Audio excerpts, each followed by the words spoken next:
Hello, welcome to our 8th video lecture for our CDA class, and for this lecture we'll talk about styles, modality, and evaluation. So we'll cover styles and how styles are realized linguistically in text, and then we'll talk about social and personal identity and how we can look at identity in terms of modality and evaluation. This content has been taken in Fairclough's book in chapters 9 and 10.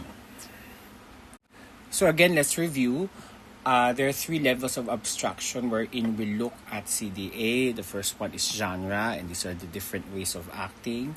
And so this is where you have your micro genres wherein you're narrating, you're arguing, etc. And then you also have macro genres, which is, for example, a report, a story, etc. And then we have discourses, which are ways that text represent the world. So this is where we see how language constructs the idea of agents, construct the idea of events, processes, goals, time, and space, and the different linguistic ways that is being accomplished. Now we'll move to the third one, which is styles, or the ways of being and identifying.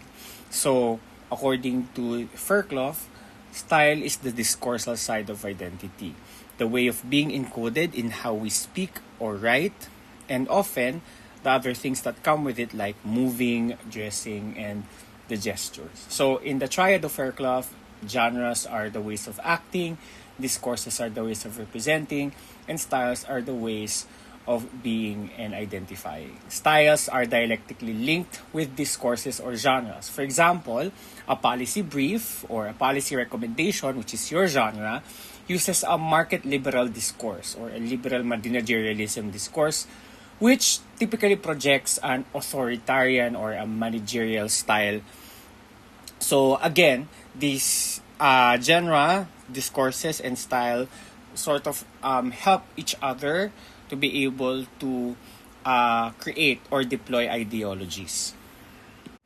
Now, in the discussion, Fairclough appeals to the work of Archer, who distinguished social versus personal identity. So, what is social identity? So, social identity refers to the roles or position a person occupies within a society, particularly the roles that it's either assigned to you or it's something that you have inherently. So, for example, being a teacher, being a nurse and manager, influencer, student, or parent.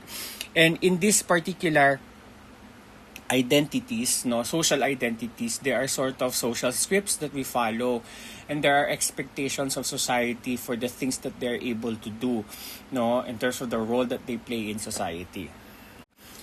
Next is personal identity. So personal identity is how an individual inhabits or interprets those roles. The personal style, motivations, and concerns that they bring to them. So for example, how does the person reflect on the particular role that is either assigned to them or that they try to work for or achieve, and what are the internal conversations that they have in terms of the roles? How do they negotiate with the roles and particularly their own desires? And Archer argues that people are not passive role bearers. Like for example, when you are a teacher, or for example, in my case, I'm a teacher, and there are expectations of me by society, whether that is decoded in a faculty manual or a law, and also something that is more informal, like for example, how society views me as a teacher. And there are many rules of how one should be a teacher and the functions that the teacher should be doing. However, the argument of Archer is that we don't just do them because we are blindly following them and we just take them. Of course, these are rules and structures that we navigate, but at the end of the day as well, we also enact our agency on how do we enact those roles. So that is where your personal identity comes into the picture. How do I navigate all of the roles or all of the indicators, all of the expectations, all of the edicts and scripts that come with being a teacher in a particular context. And so we actively interpret and invest our social roles within our own priorities. Like for example, in the university, faculty members are expected to research, community work, and also instruction. And while there are expectations, some faculty members would be more engaged, in doing instruction. There are faculty members who would put more passion in community work, and there would be faculty members who would do more research. Basically, this is their personal ways of negotiating with these roles that they have. And so that's the same with, for example, with being a student. You have so many roles, so many functions that are either expected of you or that are available to you. Of course, you can be. Of course, you're expected to study. You're expected to ace your exams, to submit your requirements. But at the same time, you're also expected to socialize with your colleagues, to have productive relationship with your faculty members and the other staff in the school.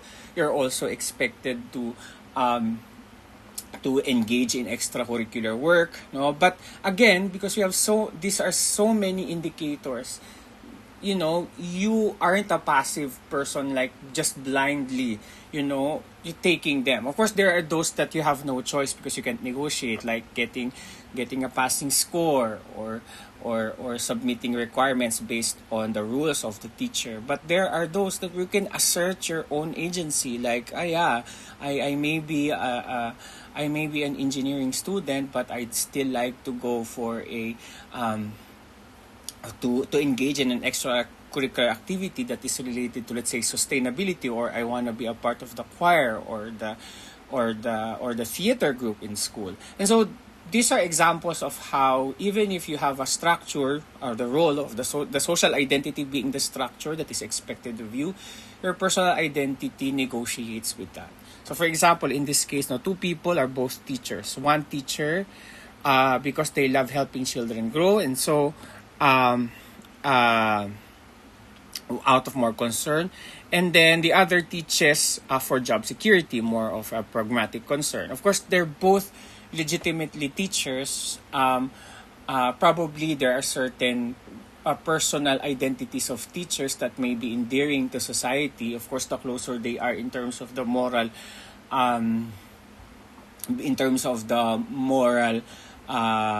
expectations from teachers, they will be favored or sanctioned positively by society. But we've seen those conversations already. Like for example, there are those na parang, dapat teacher ka, natuturo ka kahit wala kang masyadong kinikita. And then the other one is, you cannot give all of yourself as a teacher, as a person, if you're not being paid for by your employer positively.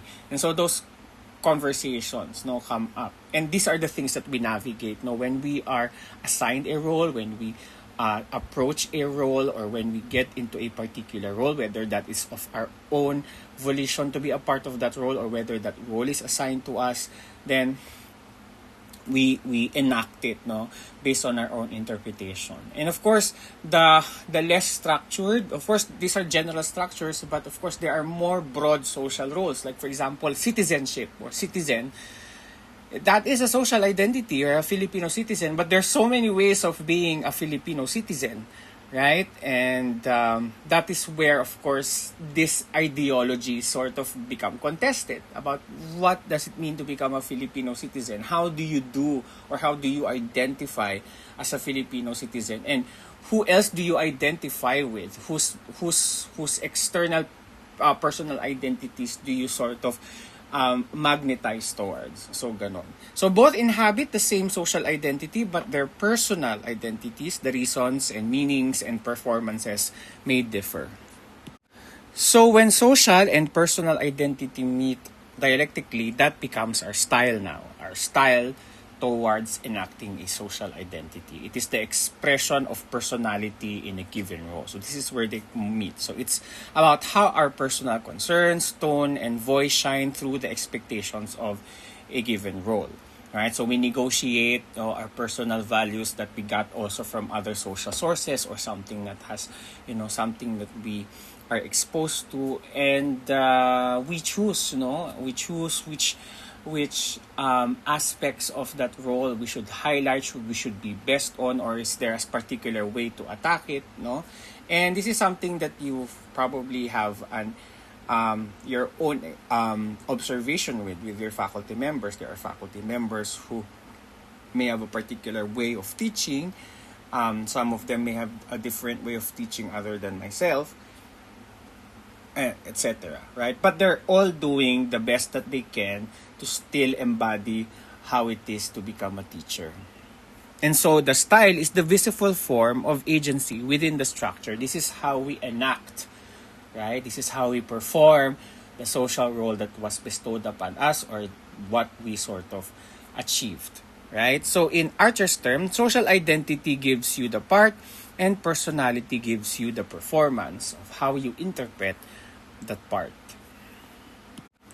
Now, there are those roles, right, that are very much obvious, and there are those roles that are sort of formally provided to you. So, for example, a mother, a father, a grandparent, a teacher, a jeepney driver, a student, a sports person, a politician. So there are those roles that, when you articulate them, they invoke expectations and rules of engagement, right? But McIntyre also offers that there are social characters in society that are more abstractly produced, but are not necessarily what we would say formal social roles, but they are social characters that when we see them, they sort of have we sort of expect something from these particular social characters. In short, these are archetypal roles that embody certain moral logics or virtues or vices of a particular time. Like, for example, the manager. So again, for example, there's like in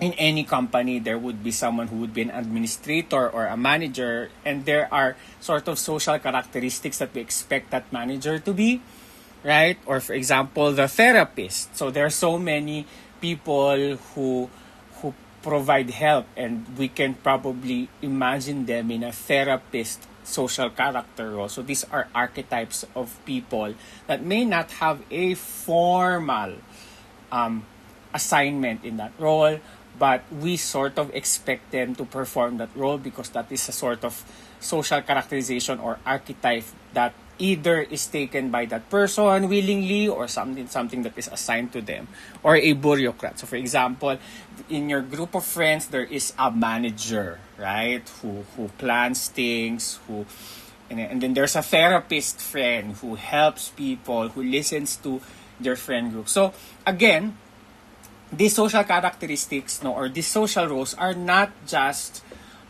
things that have been formally bestowed upon you or you have formally achieved, but this can also be in a form of archetypes of social roles, right? Of social characters, as McIntyre has mentioned. So, manager, therapist, sometimes you would have in your friend group, there's a pastor in a group, or sister or father. Why? Because siya yung pinaka-powerful. And so, we try to sort of bestow upon this person a role within a particular context na, ikaw ang aming pastor, ikaw ang aming prayer leader. So, ganon, no?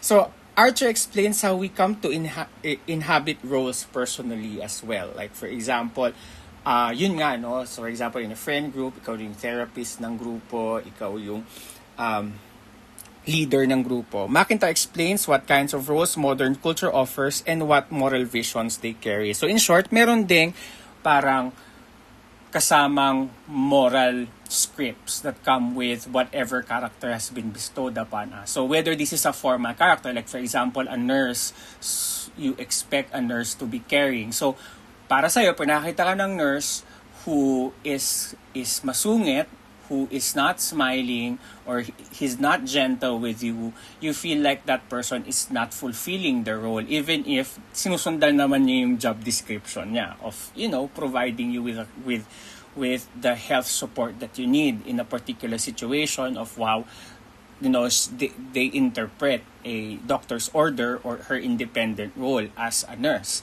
Pero because hindi siya nag-smile sa'yo, hindi siya bumati sa'yo, hindi siya nakangiti sa'yo, they don't give this very caring aura or gentle aura, you feel like they're not morally inhabiting the role. And so again, the role also, leads to some normative or moral expectation. And like for example, a lawyer, for example. So you wouldn't probably expect a lawyer who is shy, not so good in public speaking, no, and so you feel like, if this person if you are a more of a people pleaser who doesn't fight for themselves or would choose to sort of not confront people, how are you even a lawyer? And our moral expectation of the lawyer is that you're supposed to be good or supposed to be kind. Good in terms of like confronting people, something like that, because that's the moral edicts that we have placed upon. And again, these moral scripts that we have over certain social rules, they are again not frozen in time. They also change over time. Like for example, when we talk about the social character of a politician, right? Now when we look at politicians, of course, the more idealized way of the morality that we expect of them is very high. But lately, sometimes politicians who do some shady things like corruption, is being accepted or isipin natin, that's something naman that they do all the time, no? And so that now becomes a moral expectation of, doing some corruption.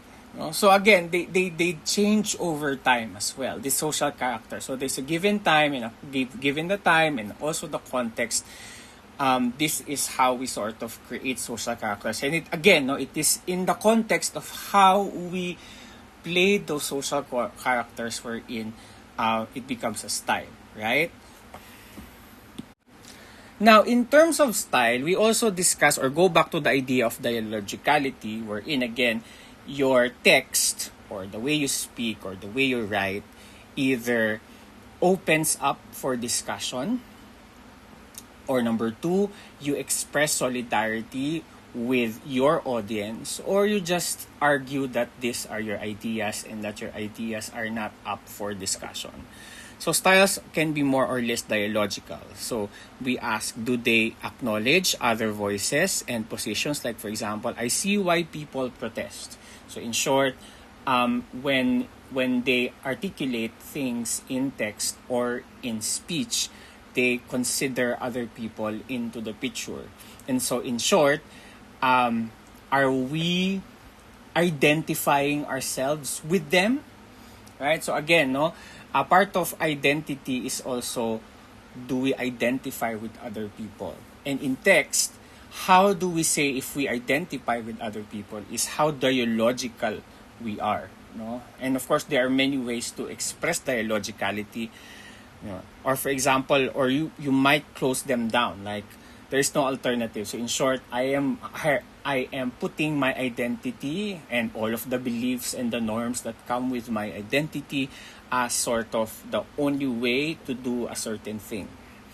And then there are also stance markers like modals. We call them modals, or modality, like must, should, can. So these are some indexes that we can use, to say whether or not this is dialogical, and also also tell us how we identify ourselves against the identities of other people in the particular text. So again, also identity is relational, as we mentioned, right? So we, as mentioned in our second video lecture in the Discourse in Society, what we talk about is text also categorize people within how it is being represented. And so the speaker identifies as someone, whether I identify as to be higher than you, different than you, the same as you, supporting you, under you. So dialogicality and the texts that come with that sort of index that or indicate that in the text. And again, our goal as CDA practitioners is to be able to point them out in the text. So there are different levels and ways of style being realized linguistically in the text, whether it's spoken or written. So if it is spoken, then we can look at phonology and prosody. Pero mas linguistics na to. So hindi tayo abot dito kasi we're just going to look at written texts. But we do know that the style of a person, the style of a teacher, or the style of a person inhabiting a particular role, we can see that based on the pitch, the rhythm, the emphasis that they put in the speech, right? The cadence that they have when they talk. And then, of course, other like lexicons or metaphors that they use in their text also shows us the style. So I think in one of the reports, the last week, we talk about populism as a style, right? Because it uses a lot of certain metaphors that places the speaker as someone who is with the masses, right? So something to that effect, right? And so some of the lexicons or some of the word choices are some intensifiers like really, super, or like, or using swear words, and then, choosing to use technical or everyday words because, if you use technical words, then you are conveying an identity that you are probably a scientist or a technician or a technical expert, but when you use everyday words, then you are identifying your audiences as people who are lay, right? People who do not have the same technical expertise as you. And so you embody a style that is less jargonish, less technical. And of course, use of metaphors like the use of roadmap.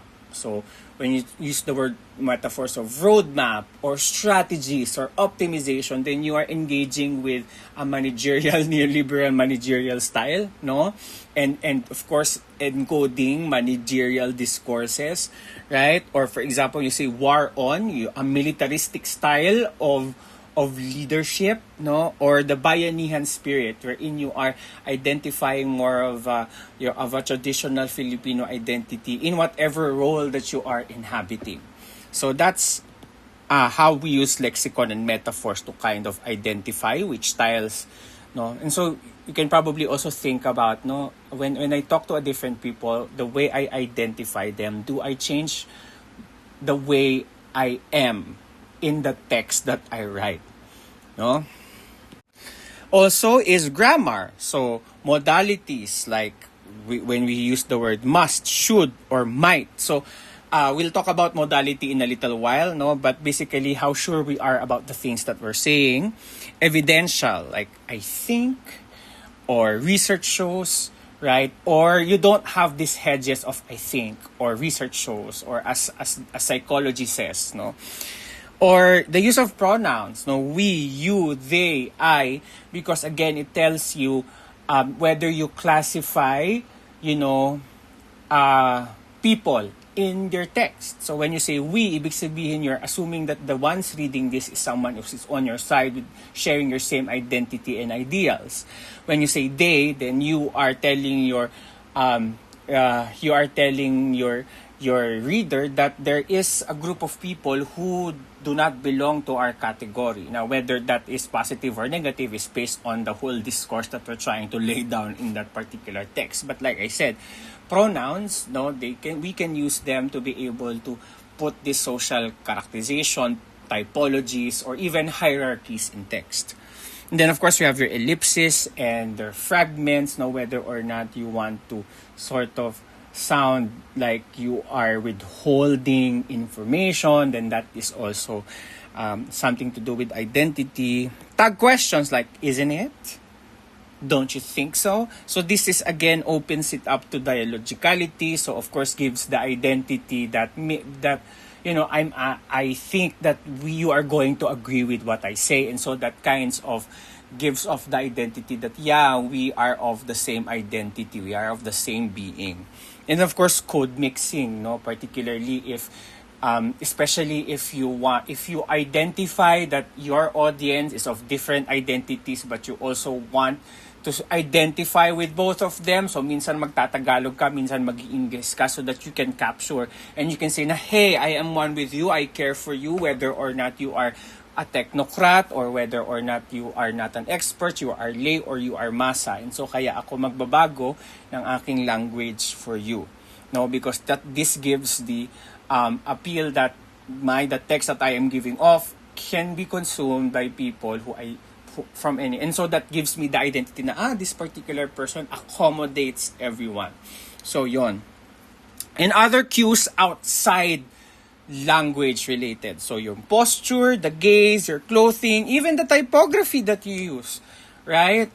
Particularly for younger generations and design and very visual people, wherein they feel like the text itself talks to them, right? And whether the text that you use and the layout that you use sort of also conveys to the reader that, yeah, there is some form. You laid this out, you designed this, so I think there's a little bit more effort to sort of communicate with me. And now, of course, there's an increasing role of digital paralinguistic affordances, no, or PLAs, no. So like emojis or liking or smiling or caring or angry react or shock react. So these are also ways to sort of say na, hey, I identify with you, I don't identify with you, I hate what you are saying, or if you're saying something hateful, I agree with you. So again, these are ways of identifying, saying that, hey, I identify with you, I don't identify with you, or we both don't identify with this other group of people. And these are styles that extend beyond words. And maybe, if you do some multimodal research for class, then these are also some of the things that you can look at.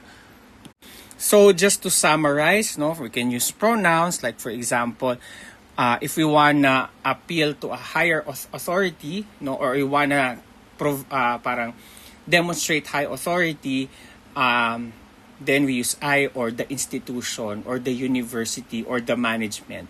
Kapag naman solidarity, high solidarity, we say we, or pamilya tayo dito, hindi ba tayo magkakaibigan? And then of course the usual kapamilya, kapuso, etc. Or it can be highly dialogical. Ibig sabihin, you want the text to accommodate other people. Like for example, yes, you, or you ask questions. So that's high dialogicality. For modality, authority is, says will, must, you cannot, you ought to. Right? But for high solidarity, you can, you might. Ibig sabihin, you are providing the person or the audience's choices. And then high dialogicality is sort of, more of requesting. Could you do this? Would you do this? Etc. And then for the lexicon, high authority uses technical and formal and expert terms or jargons. For high solidarity, we have everyday kinship, slang words, code mixing even. For high dialogicality, we have hedges and evidentials, that shows a little bit of, and this is the identity that we have, wherein we allow our audiences to be a little bit smarter and hold a higher agency than us. So for example, it seems you feel like this, I believe that it is like that, in my view, it is like that, Next is form. So for high authority, you have full sentence titles, or full sentences or titles. For high solidarity, use emojis or isn't, ain't, won't, So because again, this conveys a more friendly style of conversation. For high dialogicality, tag questions, which I gave earlier. And then for code choice, for high authority, we just used one language. For high solidarity, we do code mixing. And then for high dialogicality, we cite others, Sabi nga ni Ate Chona, ganito, So these are how style signal power, solidarity, and agency. So what are some things that we can look at, or here's a checklist of things that we can look at as we audit the style in a given text. So we ask who's speaking, as whom. So ano yung role na kiniklaim ng speaker At ano yung ini-imagine niya ng audience niya? Sino yung kausap niya? So sometimes, no, when you like listen to an influencer, you sometimes they're speaking as what? Like because general, an influencer is a general role, but are they speaking like is it as a fitness expert? Are they speaking as a friend? And then how are they constructing to you? And sometimes you would feel parang hindi naman ako yung audience nitong particular person to. So in short, no, in the way we construct our sentences, we construct our speeches, we construct our text, we can see that, you know, there is a particular audience that it targets. And the particular audience is either, what do we see that audience? Do we see them as with us, or do we see them as kaaway natin sila? No? Or do we see them as different? Or do we see them as higher than us? No? So those kinds of things. So again, pronouns, no, the inclusive we also look at the exclusive we. Pag inclusive we, lahat tayo. Pag sabi natin exclusive we tayo, then may kalaban tayo na sila, they. No, or the generic you or the distant they. So yun yung sinasabi natin. Modalities and stance, do we use must or should, can or might, or do we use hedge and set, or are the terms more categorical? Lexicon and metaphor, so explain natin kanina. Formality and code, like standard slang, taglish, or emoji. Dialogicality, we explained that earlier. And then, of course, more importantly, dito na tayo dito sa critical part. Ano ngayon yung power na pinapakita ng style na yon? What are the power asymmetries that is being leveled off by that particular style? Right? If we are saying that there is solidarity, good, probably, but is it a solidarity with the audience and then you have a distant they who you are mocking or who you are othering in your particular text? And so again, we see that in the way we identify, the style we put out, and the way we identify with our audience, or we don't identify with our audience, or we don't identify with the people our audience is interacting with in the real world, tells us a lot about power relations, power asymmetries, inequality, and injustices. So, what relations are softened? What relationships are legitimized? Sinong pinag-aaway? Sinong pinagbabangga? Who is being differentiated? And what relations or what audiences are being hidden? Now, in CDA, modality is really given a lot of attention because modality, again, no, tells us how sure we are about the things that we're saying in a particular text. And how sure we are about what we're saying in a particular text sort of helps us build an identity whether or not we want to be trusted or we want to be seen as authority people or we want to be able to open the dialogue to other people. So modality is very important. So basically, the modality is how a speaker or a writer shows degrees of certainty, obligation, or possibility. In other words, how strongly they stand by what they say or what they expect others to do. So for example, we must act now. It signals strong obligation and it's not up for discussion. Or for example, when we say we might act soon, so it shows some sign of hesitation. So for example, if I am occupying a role that provides me with some power or authority, then maybe I would go and say the first one, we must act now. But if I am just merely suggesting to a superior, we must act soon. So for example, when political speeches do it, for example, we must unite one nation. So this is something that you would see a politician would say. Pero for example, when you are a not like for example a president, probably would say na I think there must be more unity. I think we are not united. Something like that. So mas may hedging, no? Or for example, so when we say for example sa movie tagline, for example, some heroes are born, others are made. So again, that particular identity building also constructs, an identity of being a hero, no? That hero is an essential characteristic, no? And then also, aside from modality, is evaluation. So how people signal attitudes and values which they consider good or bad. Again, no, it also tells us about whether or not we accept or we don't accept or we feel highly about the things that we are talking about, no, or the statements that we are articulating, whether or not it is good or bad, desirable or undesirable. This is how texts reveal moral position, tastes, and judgment. So identity is demonstrated in text by how you commit. So yung commitment, that is modality. But the extent to which you commit to truth, duty, and goodness, whatever that means to you as the speaker, that is evaluation. So for example, we should forgive one another. Dapat pinapatawad mo ang iyong ina. No? So this means that the should part, no, that's the modality of deontic modality ang tawag natin doon, no, tells us that forgiveness is a positive value that we must do, no?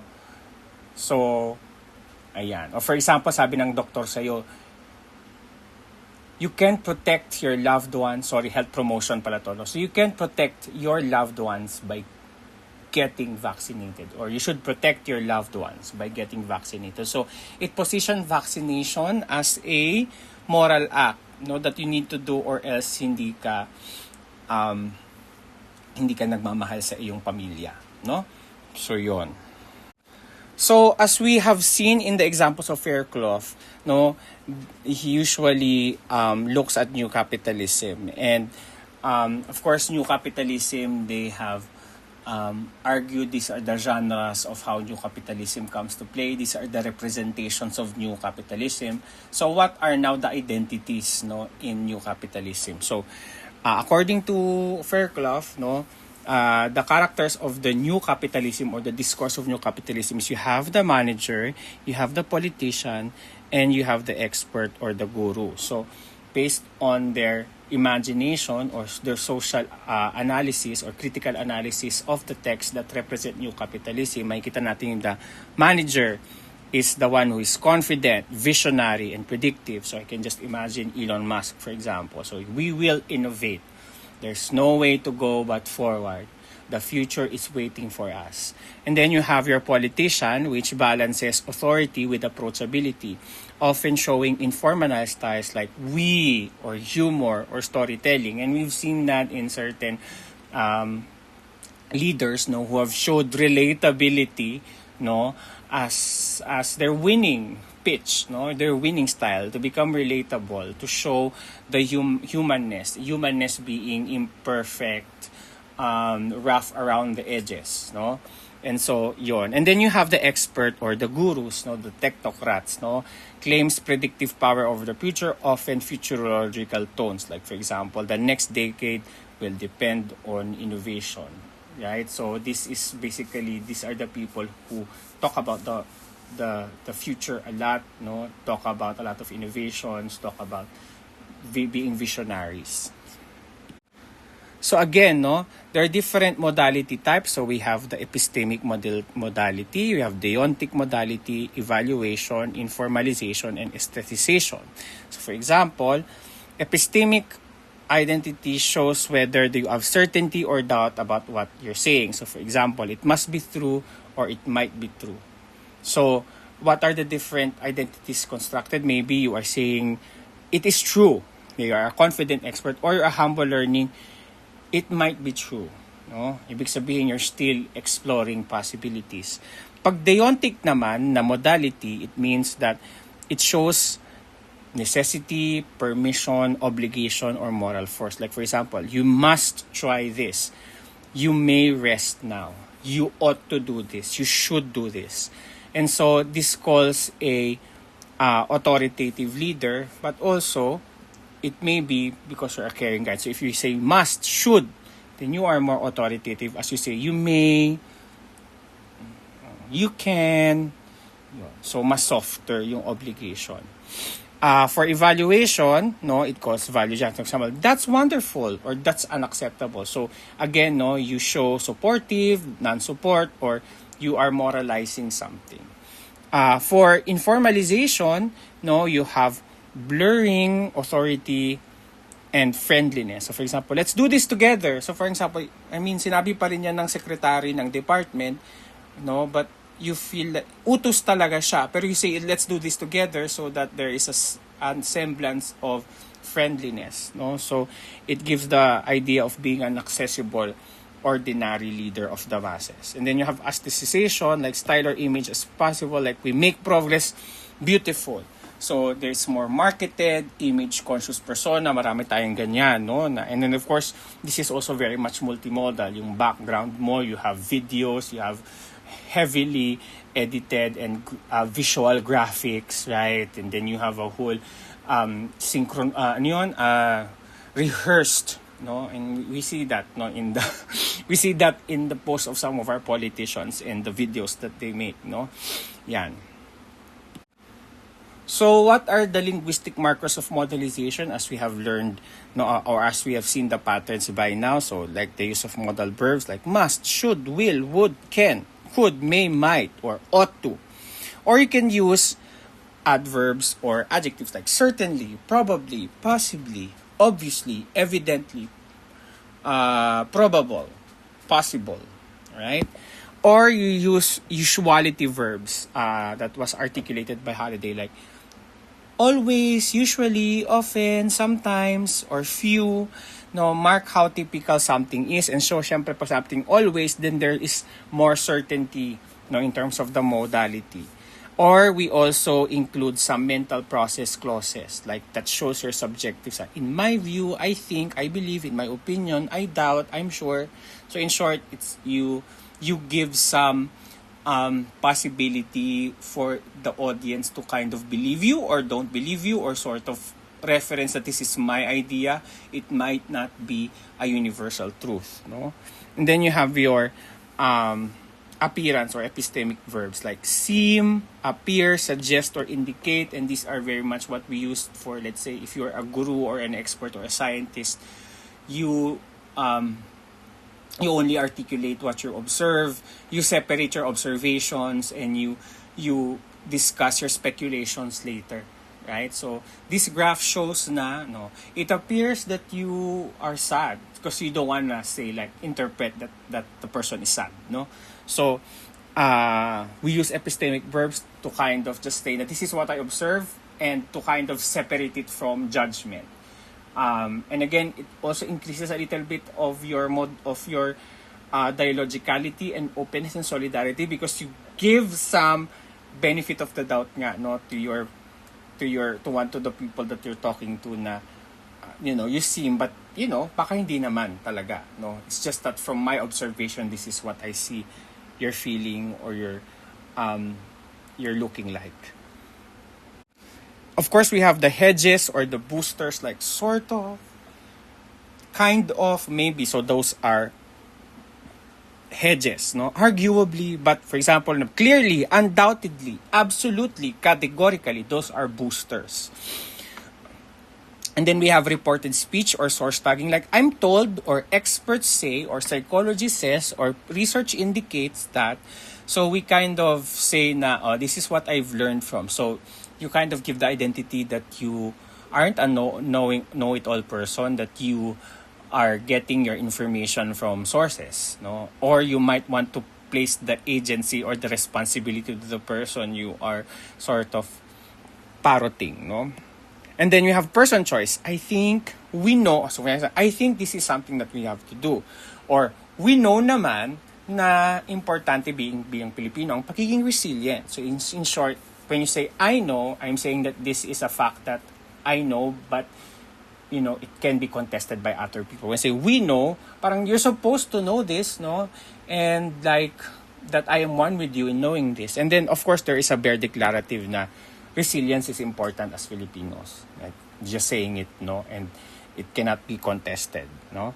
And then you have the grammatical move, like interrogatives as a question request. Can you do this? Can we work hand in hand? to uplift the Filipino people's lives, no? Instead of saying imperatives or prescriptions like you take this medicine, get vaccinated for your family. So again, grammatical mood like request. So again, going back to the grammatical mood lesson so you can remember. And then you have the intonation or the prosody, like if there's hesitation in the way they're saying it, rising tones, tentativeness, firm or falling tones, no, you have certainty, no, pagbababa o pa-firm yung tone, certainty. Kapag hesitation, rising tone, mas tentative siya. And then of course, process type choices, like asserting others' mental. They know, no, in short, parang sinasabi mo yung iniisip ng ibang tao, and so that's again another way of making apparent differences. So this is a good strong authority move, no, para sinasabi ng mga kalaban natin na, diba? So parang you are getting into the minds or getting into parang we know what these other people are doing and saying, no? They are doubtful of the things that we can do, but we will prove them wrong. Things like that. So again, that shows, constructs the idea that they are different and they are against us. No? So these are also some markers of modalization. Now, how do we encode values in text, no, and evaluation, right? So of course, we don't just say values na ito ang value natin. Of course, that's good. But whether or not we evaluate something as a good or bad thing, no, text can do that implicitly for us. For example, it can be an evaluate statement that is explicit, like relational clauses. X is good, awful, or important. Or verbs, massacred versus killed. Bakit mo pipiliin ang massacred? Bakit mo pipiliin ang killed? Kanino mo ibibigay yung salitang massacred? Kanino mo bibigay yung killed? So for example, pagka si group P, sasabihin nila, they hostaged, they attacked. And then pagka si letter I, diba? They defended themselves. Pagka si P, these people killed or attacked. Pagka sa kabila, pagka sa I naman, children died because of bombing. Sino ba nag-bomb? Diba? So they died, they weren't killed, they just died. Alam mo yung ibig ko sabihin doon. And then adverbs like beautifully or terribly or exclamations like what a scandal. So, to kind of evaluate that what you're saying, you're agreeing with it or not, no, or what you're describing. And then you have deontic statements like how ought, no, yung ganyan, should, must, required to. So it shows moral or organizational authority. And then also some affective mental process like I love, I dislike, I think it's cringe. Di ba mga ganon? So yeah. Or you still try the skincare. Deontic statement pala yun, no? I love the skincare line. Ganon. Okay? So, and then assumed implicit values like presumptions of helps, progress, efficiency, genre norms, and discourse-specific goods that don't need to be said aloud. So again, no, we have discussed that in the genre part, no? How we arrange stories, how we arrange words, no, how we put them together in terms of parataxis, no, how we place clauses beside each other. It can already imply what values are important or not, no. But of course, there are those na mas explicit. Yeah, ito. So, Fairclough gives the two cases of the politician and the guru characters of new capitalism and gives us an analysis, no, across these indicators, no, of how they look. For example, the politician in new capitalism shows certainty in terms of epistemic modernism, many bare assertion, confident future claim, strategic denials found by counter assertions, no. Leaders are born, not made, something like that. But the guru, no, the experts are more hedging, no. So for example, if you listen to politicians versus doctors or public health experts during the COVID, the way they speak, the public health experts are more hedging. They're more probably, we see that, no, there's a spike of, so hindi na pinasabing pinagaling natin. Sasabihin nila na parang, it appears that vaccination has been effective, no, or vaccination, there has been a decrease in cases after vaccination. So I'm telling you my observations, and it's up to you whether you interpret it as good or not. But I will not make like directly sound unless of course they are tried and tested. Like for example, wearing masks, washing hands. There is a large literature, so you can be more obligatory about it. No, but like for example, the things that we do for things that we don't have enough data yet. No, we hear gurus or experts a little bit more hedgy, no? For deontic modality, you have your politician as more forceful, must, should, or programmatic. We must show compassion. So for example naman, for the guru, they were guiding prescriptive advice for organizational integration must be accompanied by flexibility. So it is, while there is some obligation, there is more of guidance or coaching rather than imperative. For dialogicality, of course, your politician is more rhetorical, no? Uses questions, anticipates critics, stages debate, constructs a public and other relational identities. Tayo, masa, kami, sila. Right? And then for the guru, it's more monological, it's a pure rhetorical dialogues, and prefers bullet point contrasts. No, parang these are the things that we need to do. For the evaluation profile, no, their moral palette is justice, compassion, inclusion, frames alternatives so that one option is implicitly good even if the conversation is supposed to be really nuanced. But for the guru, no, mas value din yung technicality niya, like empowering, collaborative, laggards, ranks practices as desirable or undesirable instead of saying that this is just or good or compassionate. We're just saying that this is effective, this is not effective. So it's more processual, it's more related to the technical properties of what we're talking about. And then, finally, no, Folklore argues that when we look at identities, just like there are mixed genres, there are mixed discourses, there are also mixed identities that we see. So where it's just one person, but they mix identities even within the same text or across text based on their imagined publics, right? So politicians juggle heterogeneous selves, like a normal person, a leader, a world statesman, using modality to toggle intimacy and authority. So when probably a president would be talking to, the UN would be different when they're talking in a small town hall, whether they're talking to nagsusona sila, or an interview, or probably a vlog. Kasi may mga presidente na nagvo-vlog ngayon.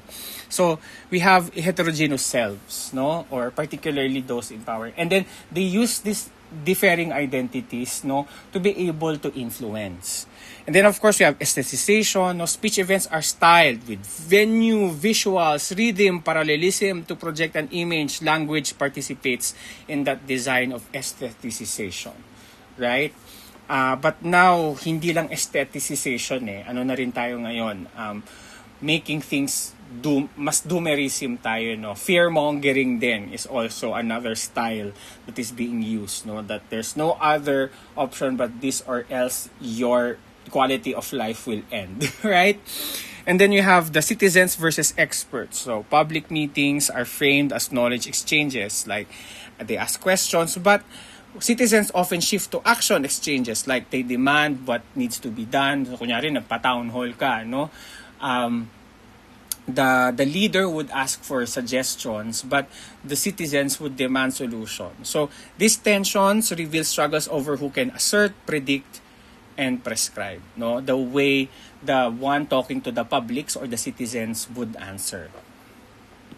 So these are the concepts that we covered for this particular part of CDA, which is on style. So this is the last theoretical input that we've had. So we've already completed. We have genres, we have discourses and representations, and we have styles. So hopefully by this time, you're now ready to to deep dive into the texts that you want to observe and analyze critically, no, and then sort of deconstruct the genres used, the discourses and the representations being deployed, and the styles being enacted or embodied in a particular text, and sort of see how this come together, no, to be able to legitimize, to put out a rhetoric to um, to legitimize power inequalities and asymmetries, etc. Next week, we'll talk about how to do CDA research. So how do we now operationalize this and make scholarly work based on these techniques that we've learned?